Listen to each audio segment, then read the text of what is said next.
When you try and kind of summarize, I guess, this game, you go down a man really early. You end up only losing by one goal. It's 1-0 at the end. Can you kind of bring some positives away from that defensively and, not having it get more out of hand than it could have? No, what I'd say is that life will always throw adversity your way, and what we talk about is how you respond to it. And I thought in the second half we put ourselves in position to win that game, or at least tie the game.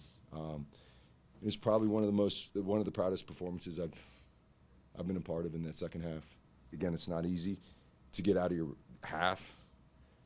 I think the guys showed the type of character, the type of resolve, the type of commitment it takes to get back in the game. Again, not feeling sorry for yourself because you're down a man, and playing down a man for quite some time. Those are the hardest games to get the mindset right. And so again, I am super proud of the second half. And unfortunately, the ball just didn't bounce our way in the box. But I thought we had a couple decent looks and half chances and these kind of things. But the only thing I'm ever concerned about is the effort and the execution. And in the second half, it was there. Coming into this, that you're down Luna and you're down Dom. And then you lose Emeka as well. Quite a few changes to the starting lineup. How do you feel like the guys adjusted with Yeah, again, there's every team's going to be down players. We don't even talk about it.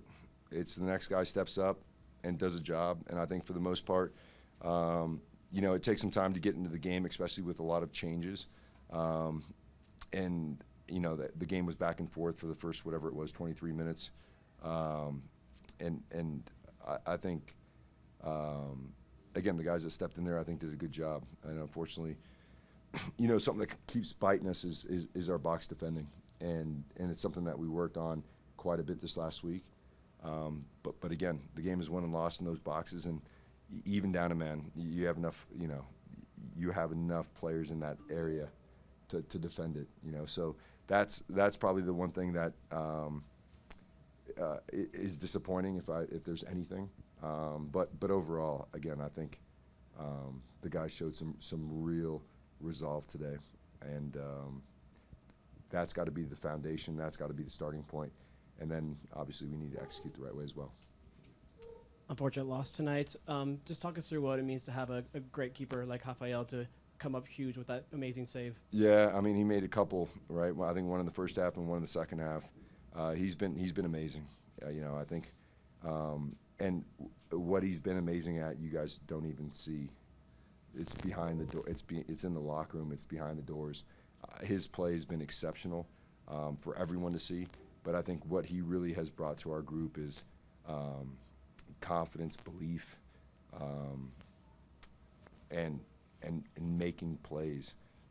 I think he's been, for me, he's been immense. There's not enough words to express the way he's come into the group in such a short time and had such a powerful impact, both on and off the field. And again, today was another amazing performance on his behalf. And then with a loss like tonight, what can you take away from this heading into Minnesota next week? Again, like I said, I think the most important thing is being down a goal, down a man is obviously the toughest situation that you're going to face in football. And when you have 11 on the field and you concede a couple goals, you can find reasons, and some of those is probably the mindset and the mentality that affect those results. I think today was a tough situation for Ari. Got caught in a tough challenge. But what I take away is the baseline for our group is the group that attacked the game in the second half. And so now my message to them is like, that's down a man. Imagine if you have an extra guy that's committed to working like that and believing like that.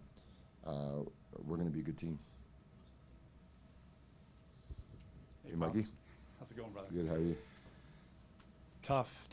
That was a really immense effort that the guys put in, especially in the second half. But for the coaching staff, like you said, down a goal, down a man at halftime, knowing you're going to be down a man for 70 minutes total, how do you approach your substitutions? Yeah, so, I think we went to a different shape, right? We went basically man for man on the back line, 2 pivots, 2 wing backs, down a man, and they had a lot of work to do. And then obviously try to put an extra number up front, so almost 2 forwards, to be able to get pressure on the ball. You know, I think the last, whatever it was, 20 minutes of the first half, it was hard to get out of our box. And so that was the first part, right? So clear understanding at halftime. But then it was really about the guys' commitment and effort to pick off balls in midfield, to play forward, to make the game very hectic in a way, you know, because again, when you're absorbing pressure, it's not hectic, but you're never going to get out. You're just going to be thrown into your net. So, you know, and then the subs, you know, with Wolfie, it was we needed more verticality on that right side and hopefully get some crosses in. Lockie was, you know, getting some fresh legs in there, and a guy that has a shot from distance.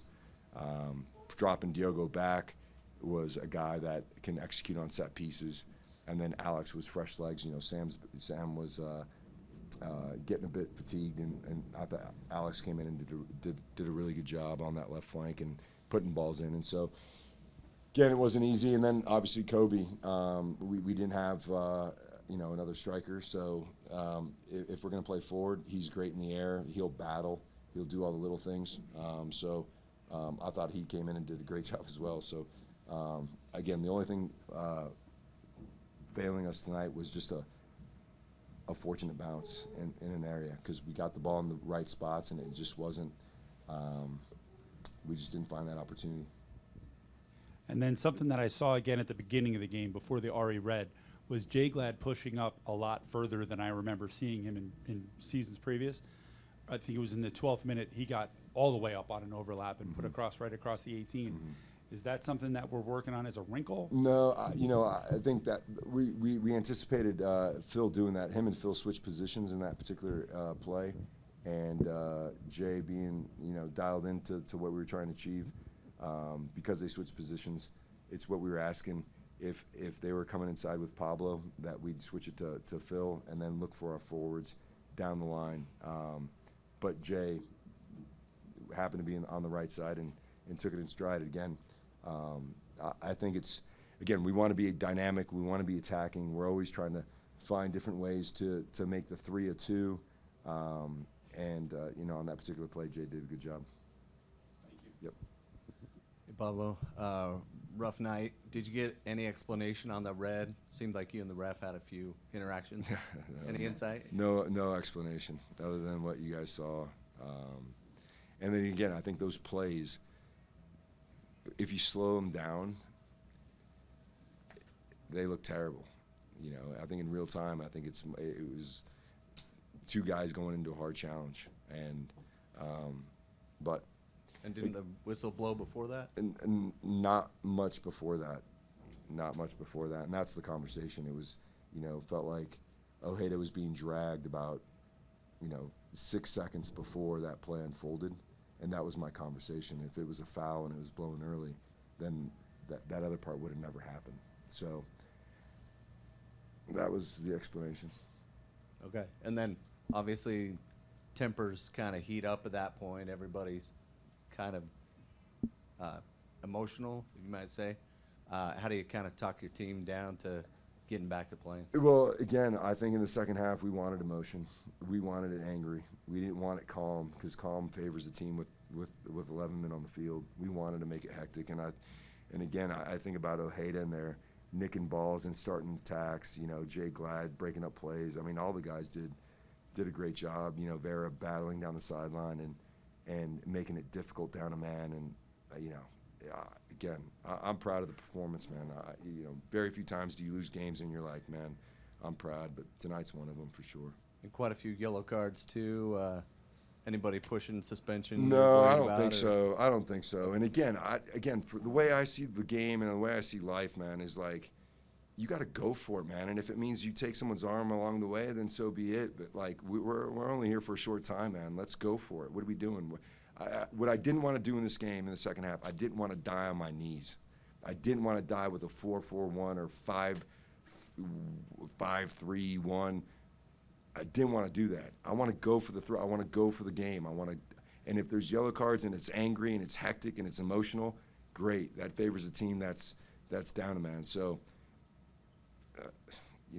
it's such a unique situation, and if you don't approach down a man with a certain type of mindset, then you're going to get walked all over on, especially when there's 60 minutes left to play with a man down. It is the hardest thing, and I remember doing it when I was playing. It was the worst case scenario when you're just sitting on top of your goal and just constantly defending, and then they score, and it's like, well, we just lost on our knees.